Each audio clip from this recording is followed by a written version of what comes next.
नमस्कार दर्शकों, मैं हूं अंजलि और आपका बहुत बहुत स्वागत करती हूं हमारे YouTube channel story with Prince में। तो रोचक कहानियों की कड़ी में आज आपके लिए एक वीडियो लेके आई हूं। ये वीडियो है जिसके बारे में लोगों ने सुना बहुत कम है, मगर इसका एक बहुत गहरा इतिहास है। ये इतिहास है 1857 का। इस सराय को म्यूटिनी मेमोरियल के नाम से भी जाना जाता है।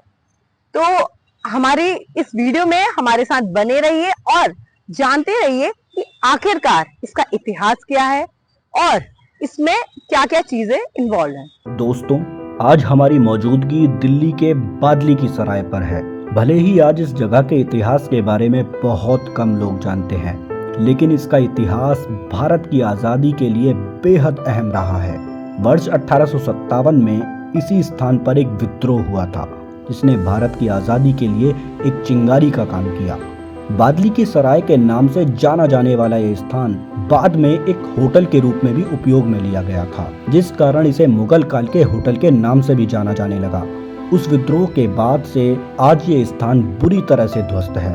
इसका निर्माण कब और किसके द्वारा कराया गया और पूर्व विद्रोह किसके बीच हुआ था, इसके बाद में सराय तहस नहस हो गई। साथ ही इस जगह के बारे में और भी कई दिलचस्प बातें हमारी सहयोगी अंजलि आज की इस कहानी के माध्यम से बताएंगी। देखते रहिए स्टोरी विद प्रिंस।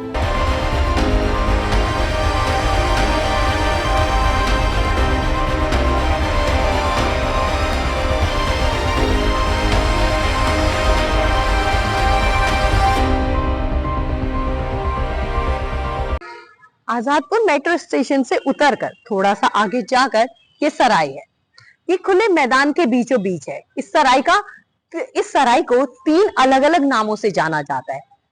छबीली भटीरिया की सराय, या कहीं म्यूटिनी मेमोरियल, या पीपल थला। अगर बात करिए स्थित कहाँ है, ये जीटी करनाल रोड में स्थित है। और अगर इसकी बात करें इसके पास्ट की या कहे हिस्ट्री की, आखिरकार ये किस नाम से जानी जाती है और क्यों शाहजहां ने इसको बनाया था। 16वीं सदी में जब शाहजहां राजा बने थे या कहे कि राजा की गद्दी पर बैठे हुए थे, तब ये सराय बनाई हुई है। तो बात करते हैं अब, जब शाहजहां ने बनाया था उस समय जो ये सराय है, ये एक ऐसे बीच थी या कहे ऐसे रास्ते पर थी जहां लोग आया जाया करते थे और लोग यहाँ विश्राम के लिए ये सराय बनाई गई है। सराय बनाने के बाद जब इसकी देखभाल छबीलिया के द्वारा की गई है, जिसका नाम छबीली भटीरिया भी रखा गया है, जैसा कि मैंने आपको पहले वीडियो में बताया हुआ था। जब इसमें वो देख रेख करती थी और लोग थक जाते थे, आराम करते थे, तो ये तो राजा ने अपने शौक लिए बनाया था, मगर फिर इसका जो शौक है ये एक होटल की तरह काम करने लग गया। और इसके 2 दरवाजे, अगर बात कहें तो ईस्ट गेट और वेस्ट गेट, और जहां हम खड़े हैं ये है वेस्ट गेट। एक लड़की थी जिसका नाम था छबीली भटीरिया। वो लड़की इस महल की कहे या इस होटल की देखभाल करती थी। धीरे धीरे जब ये चलने लगा तो इस सराय में जब लोग ठहरने लगे तो ये एक व्यवसाय के तौर पे काम करने लगा। कैसे? लोगों को रहने के लिए पैसा देना पड़ता था कि कुछ रुपये तुम रखो और हमें यहाँ रहने की जगह दो।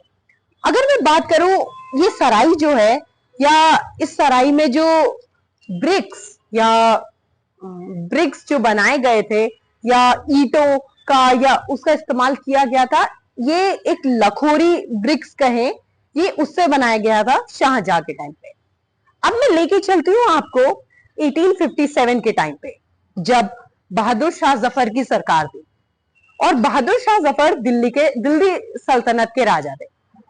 बहादुर शाह जफर और हमारी जो गोरख सेना थी, उन्हीं की सेना का नाम गोरख सेना था, और ब्रिटिशर्स के बीच में जो युद्ध हुआ, तब ये जो सराय है ये एक खून में ऐसी सनी कि अब आप देख सकते हैं कि इस सराय में कुछ नहीं बचा है।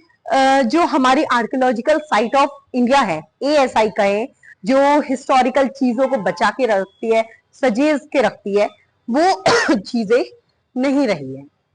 तो जितनी भी ये सराय है, अब इस सराय का सिर्फ ईस्ट गेट और वेस्ट गेट रहा है।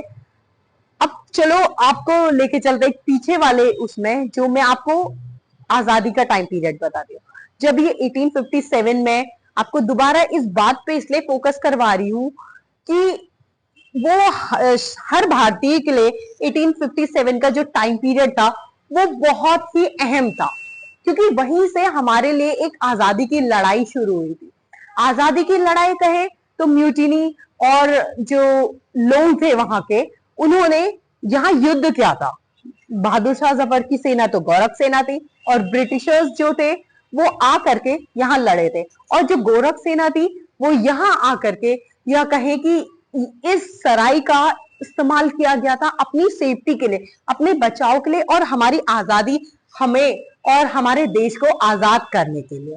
तो आज की वीडियो में बस इतना ही। आप देखते रहिए ऐसी और भी हिस्टोरिकल वीडियो हमारे साथ। बने रहिए स्टोरी विद प्रिंस हमारे यूट्यूब चैनल में। धन्यवाद।